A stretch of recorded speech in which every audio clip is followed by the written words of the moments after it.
رمضان المبارک کا عشرہ مغفرت۔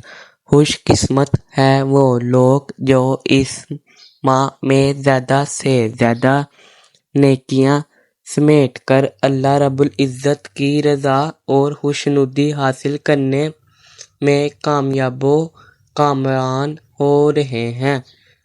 قرآن مجید فرقان حمید میں ارشاد باری تعالیٰ ہے، اے ایمان والو، تم پر روزے فرض کیے گئے ہیں جس طرح تم سے پہلے لوگوں پر فرض کیے گئے تھے تاکہ تم متقی بن جاؤ۔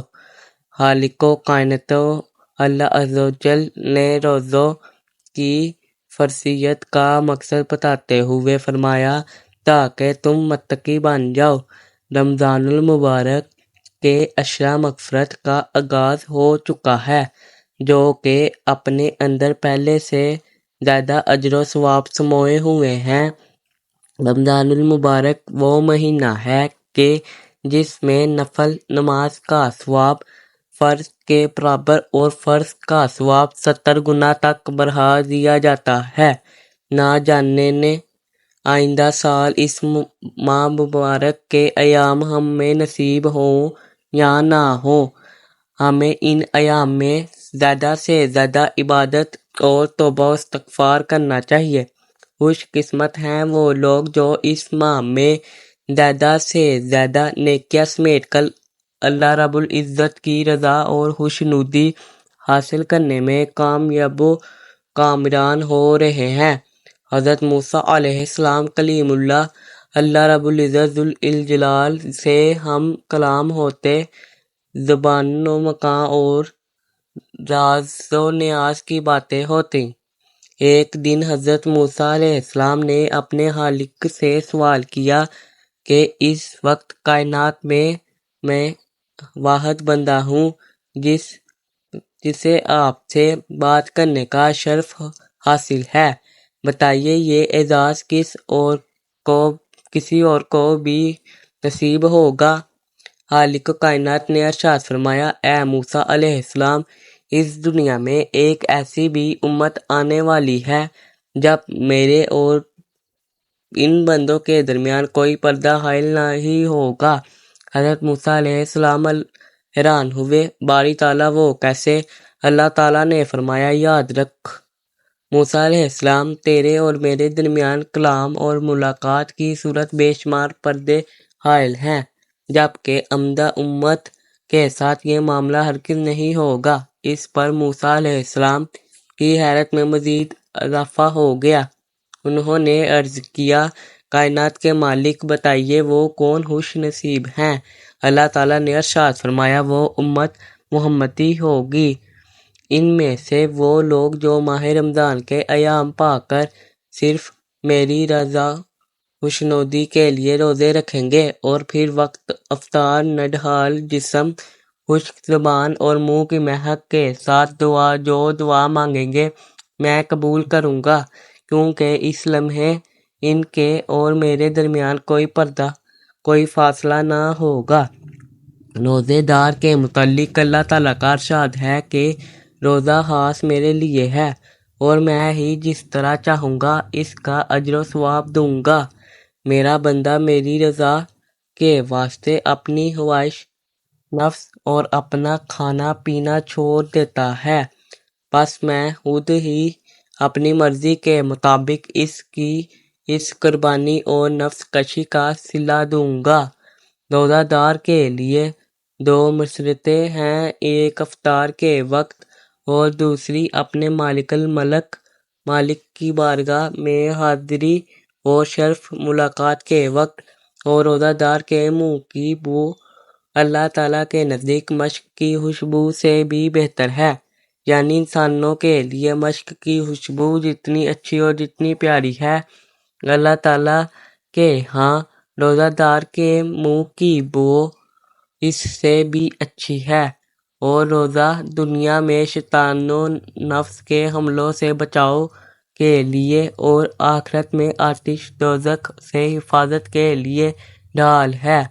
رمضان المبارک خیر و برکت، ہمدردی و اخوت کا مہینہ ہے۔ اس ماہ کی راتوں میں اللہ تعالیٰ کی جانب سے 3 مرتبہ اعلان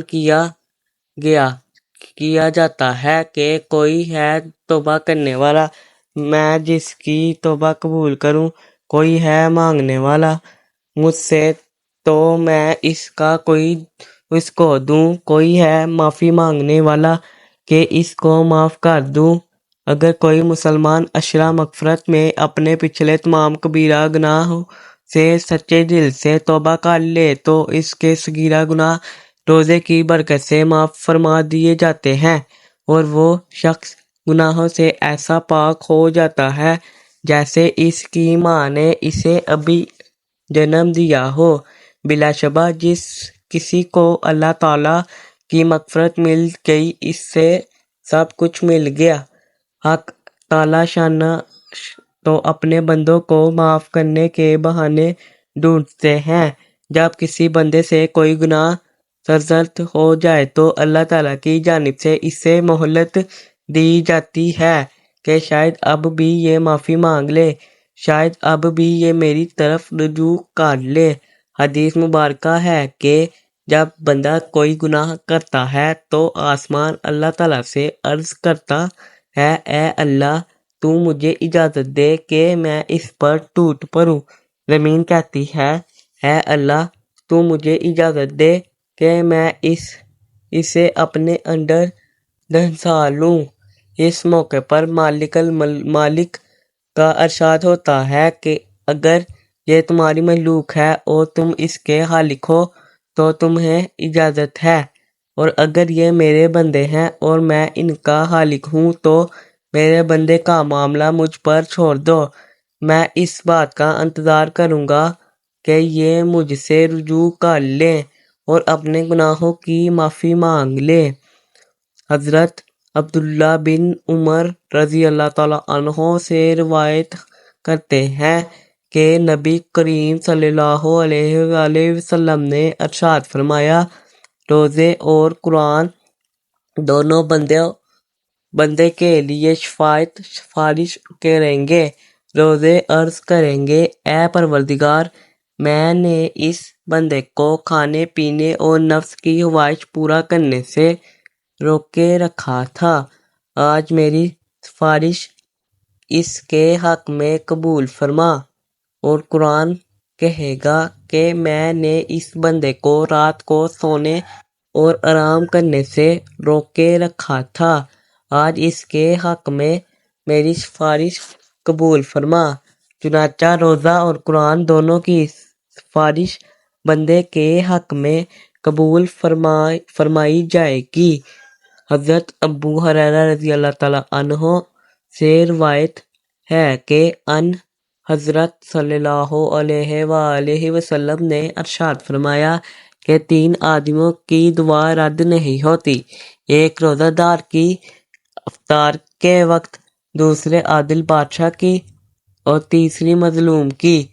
حضرت سہل بن سعد ساعدی رضی اللہ عنہ سے روایت ہے کہ سرکار دو عالم صلی اللہ علیہ وآلہ وسلم کا فرمان عظیم ہے کہ جنت کے دروازوں میں ایک خاص دروازہ ہے جس کو باب الریان کہا جاتا ہے۔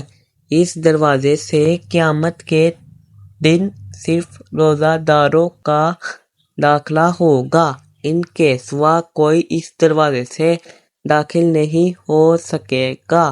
اس دن پکارا جائے گا کہ کدھر ہیں وہ بندے جو اللہ کے لیے روزے رکھا کرتے تھے اور بھوک پیاس کی تکلیف اٹھایا کرتے تھے؟